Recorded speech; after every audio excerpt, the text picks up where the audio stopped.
In the heart of New York City, John Wick, once the most feared assassin in the world, now lives in quiet retirement. His life took a peaceful turn after falling in love with a woman named Helen, a civilian who gave him hope for a life away from violence. Helen, however, was battling a terminal illness, and her eventual death shattered John's world. Yet, even in her last moments, Helen thought of John's well-being. As a final act of love, she arranged for a beagle puppy named Daisy to be delivered to John after her passing, so he wouldn't have to face his grief alone. When John receives the puppy, he is overwhelmed with emotion. Daisy, small and innocent, becomes a symbol of love and healing, a gift that connects John to Helen even after her death.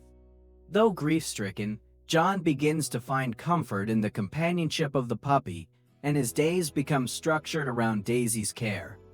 In his pain, John finds a sense of purpose, something pure and hopeful to hold on to. One afternoon, John takes his prized 1969 Boss 429 Mustang out for a drive, trying to clear his mind. At a gas station, he encounters a group of young Russian gangsters.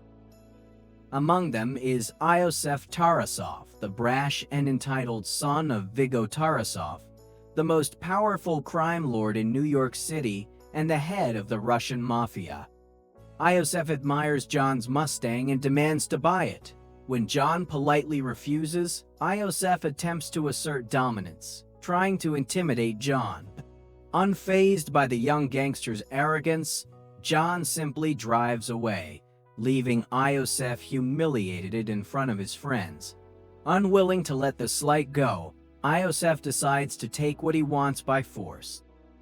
That night, Iosef and his men track John down to his home. They break in while John is asleep, savagely beat him, and steal the Mustang. In the chaos, Daisy, the puppy that Helen gave John, is brutally killed by Iosef. The attack leaves John battered and broken, both physically and emotionally. The loss of Daisy is not just the death of a pet, it's the loss of the last remaining connection John had to Helen, to his new life. The world he tried to build away from violence is now in ruins, and the only thing left in John's heart is rage. Iosef, still ignorant of who John really is, takes the stolen Mustang to a chop shop owned by Aurelio, a figure deeply entrenched in the city's criminal underworld. When Aurelio sees the car, he immediately recognizes it as John Wick's and refuses to touch it. He angrily scolds Iosef, knowing the trouble that will follow for anyone who crosses John. Iosef, confused and frustrated by Aurelio's reaction, leaves the shop in a huff, unaware of the storm that is about to descend on him. Meanwhile, Aurelio contacts John, knowing full well that the theft of the Mustang and the killing of the dog will have catastrophic consequences. John listens to Aurelio's account in silence. His mind is made up. There will be no mercy. John is not simply angry. He is a man whose very purpose has been stripped away. The life of peace that Helen had given him is now gone, and all that remains is the killer he used to be. Across town, Viggo Tarasov hears of his son's actions. When Iosef returns home, Viggo, furious, confronts him.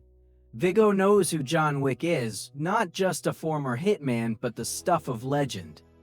Viggo explains to his son that John Wick is known as the Baba Yaga, the boogeyman.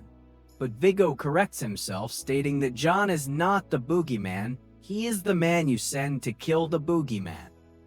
John Wick was once the most lethal assassin in Viggo's employ, a man of unparalleled skill and ruthless efficiency.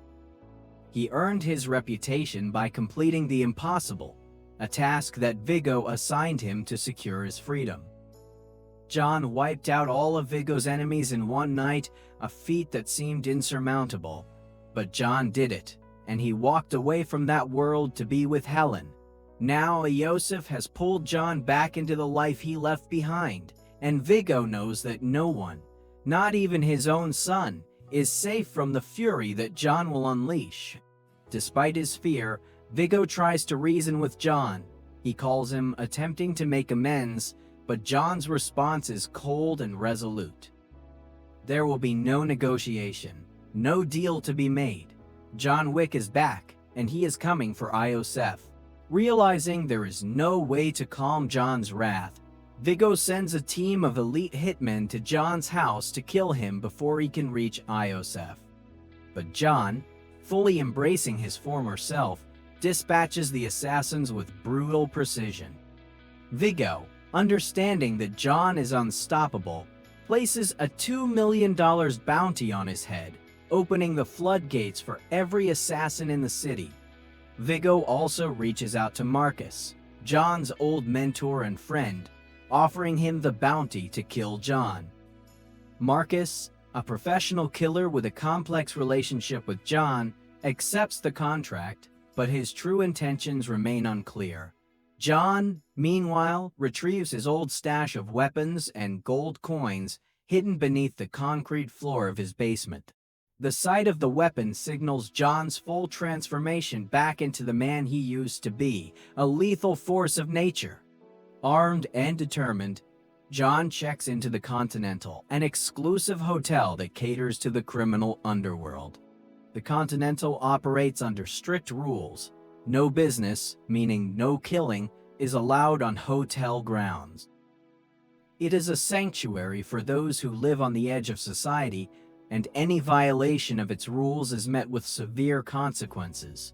At the Continental, John reconnects with Winston, the enigmatic and powerful owner of the hotel. Winston provides John with information on Iosef's whereabouts. He is hiding out at a nightclub called the Red Circle, a popular hangout for the city's elite criminals. John, with his mind set on revenge, infiltrates the nightclub, moving through the shadows and systematically eliminating Iosef's bodyguards. His movements are precise, his kills efficient, a reminder to everyone watching why he was once the most feared assassin in the world. John eventually corners Iosef in the VP section, but before he can exact his revenge, he is attacked by Viggo's lieutenant, Kirill, a hulking enforcer loyal to Viggo. The two engage in a brutal fight, and though John manages to fend off Kirill and several more of Viggo's men, he is forced to retreat after suffering injuries. John returns to the Continental for medical treatment, but his mission remains unfinished. While John recuperates, Mrs. Perkins, a fellow assassin staying at the Continental, takes advantage of the bounty on John's head. She sneaks into his room, intending to kill him in his sleep. However, Marcus, keeping a watchful eye on John from a nearby building, fires a warning shot that wakes John up just in time. John engages Miss Perkins in a fierce hand-to-hand fight and eventually subdues her. Under interrogation, Perkins reveals that Viggo has doubled the bounty on John and is protecting a valuable cache of assets hidden in a church. John spares her life and leaves her in the custody of another assassin, Harry, but Perkins escapes and kills Harry. John heads to the church, where Viggo has stored his wealth and a collection of blackmail material. John methodically takes down Viggo's men and sets fire to the vault, destroying everything Viggo holds dear. When Viggo arrives to inspect the damage, John ambushes him, but the confrontation is cut short when Kirill strikes again, hitting John with his car and capturing him. Viggo, now desperate, taunts John while he is bound and beaten, believing he has finally gained the upper hand. But John, even in captivity, remains defiant. He tells Viggo that the puppy wasn't just a dog, it was a symbol of the hope Helen had given him, a reminder that he wasn't alone in the world.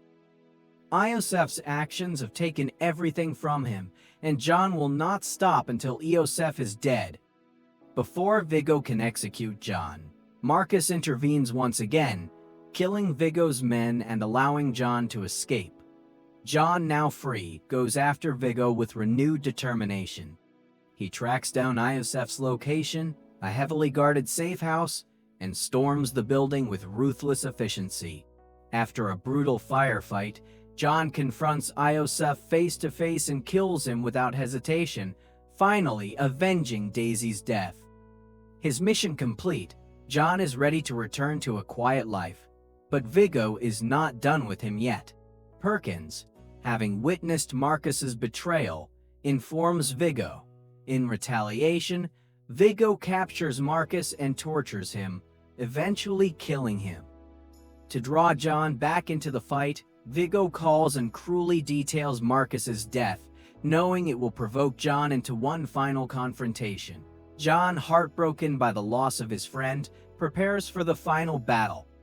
Winston, honoring the code of the Continental, has Perkins executed for her treachery and provides John with the information he needs. Viggo is preparing to leave the city by helicopter. John races to the harbor where he confronts Vigforo. Viggo away.